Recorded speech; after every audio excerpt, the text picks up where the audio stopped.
വിവാദങ്ങൾക്കിടെ CPM സംസ്ഥാന secretary യോഗം തിരുവനന്തപുരത്ത് ചേർന്നു. വിവാദങ്ങളിൽ EP ജയരാജൻ പ്രതികരിച്ചില്ല. VA ഗിരീഷ് വിവരങ്ങളുമായി ചേർന്നു. ഗിരീഷ്, ഈ യോഗത്തിൽ EP ജയരാജൻ വിഷയം ചർച്ചയായത് എങ്ങനെയാണ്? എന്താണ് നടപടി? കാര്യത്തിൽ എന്തെങ്കിലും തീരുമാനമുണ്ടായോ? എന്തെങ്കിലും വിശദാംശം കിട്ടുന്നുണ്ടോ ഗിരീഷ്? ഹാഷ്മി, CPM സംസ്ഥാന സെക്രട്ടേറിയറ്റ് യോഗം അല്പം മുമ്പാണ് സമാപിച്ചത്. മുഖ്യമന്ത്രി ഉൾപ്പെടെയുള്ള മുതിർന്ന നേതാക്കൾ എല്ലാവരും തന്നെ ഈ യോഗത്തിൽ പങ്കെടുത്തിരുന്നു. ഈ യോഗത്തിൽ EP ജയരാജനും പങ്കെടുത്തു. എന്നാൽ ഈ യോഗത്തിന് ശേഷം പുറത്തു വന്ന EP ജയരാജൻ ഇതേക്കുറിച്ച് പ്രതികരിക്കാൻ തയ്യാറായില്ല. വിവാദ സംഭവങ്ങളെക്കുറിച്ചും അതോടൊപ്പം തന്നെ സെക്രട്ടേറിയറ്റിൽ നടന്ന ചർച്ചയെക്കുറിച്ചും അദ്ദേഹം മൗനം പാലിക്കുകയാണ് ചെയ്തത്. പാർട്ടി നിർദ്ദേശത്തെ തുടർന്നാണ് ഇക്കാര്യത്തിൽ കൂടുതൽ പ്രതികരണങ്ങൾ വേണ്ട എന്ന ഒരു നിലപാടിലേക്ക് EP ജയരാജൻ എത്തിയതാണ് ഇപ്പോൾ നമുക്ക് ലഭിക്കുന്ന സൂചന. ഏതായാലും വൈകിട്ട് 3:30-ക്ക് പാർട്ടി സംസ്ഥാന സെക്രട്ടറി MV ഗോവിന്ദൻ വാർത്താ സമ്മേളനം വെച്ചിട്ടുണ്ട്.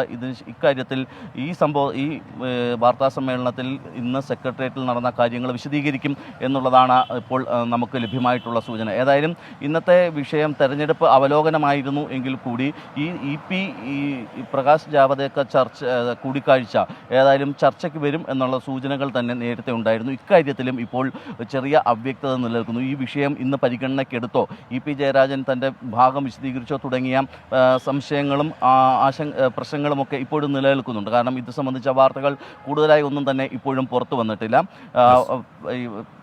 സംസ്ഥാന സെക്രട്ടേറിയറ്റ് കഴിഞ്ഞിട്ട് കുറച്ച് നേരം മാത്രമേ ആയിട്ടുള്ളൂ. ഏതായാലും ഒരു കാര്യം ഉറപ്പാണ്, ഇക്കാര്യത്തിൽ EP ജയരാജൻ പ്രകാശ് ജാവദേക്കർ കൂടിക്കാഴ്ചയിൽ വലിയ തരത്തിലുള്ള ഒരു അതൃപ്തി CPM സംസ്ഥാന നേതൃത്വത്തിനും അതോടൊപ്പം തന്നെ ഘടകകക്ഷികൾക്കുമുണ്ട്. CPM നേതൃത്വം ഉന്നയിക്കുന്ന പ്രധാനപ്പെട്ട 3 ചോദ്യങ്ങൾ ഇവയാണ്. ഒന്ന്, ഈ 1 വർഷമായിട്ടും ചർച്ച നടന്ന കാര്യം എന്തുകൊണ്ട് EP ജയരാജൻ പാർട്ടി നേതൃത്വത്തെ അറിയിച്ചില്ല എന്നുള്ളതാണ്. മറ്റൊന്ന്, ഇത്തരത്തിലുള്ള ഒരു കൂടിക്കാഴ്ച സ്വാഭാവികമായും നേരത്തെ തന്നെ ഈ ദല്ലാൽ നന്ദകുമാറുമായിട്ടുള്ള സൗഹൃദമൊക്കെ പാർട്ടി വിലക്കിയതാണ്. അതിനുശേഷവും ഈ സൗഹൃദം തുടരുന്നത് എന്തിന്? 3, ഈ ഒരു കുറ്റസമ്മതം അല്ലെങ്കിൽ ഈ കൂടിക്കാഴ്ച നടന്നു എന്ന് സമ്മതിക്കുന്നതിനായിട്ട് എന്തുകൊണ്ട് വോട്ടെടുപ്പ് ദിവസം തന്നെ തിരഞ്ഞെടുത്തു? തീർത്തും പാർട്ടിയെ പ്രതിരോധത്തിലാക്കുകയും പ്രതിസന്ധിയിലാക്കുകയും ചെയ്ത സംഭവങ്ങളായിരുന്നു ഇതെല്ലാം. അതുകൊണ്ട് തന്നെ ഇക്കാര്യത്തിൽ ഒരു നടപടി വേണമെന്ന ആവശ്യം CPM സംസ്ഥാന സമിതിക്കുള്ളിൽ സെക്രട്ടേറിയറ്റിനുള്ളിൽ തന്നെയുണ്ട്.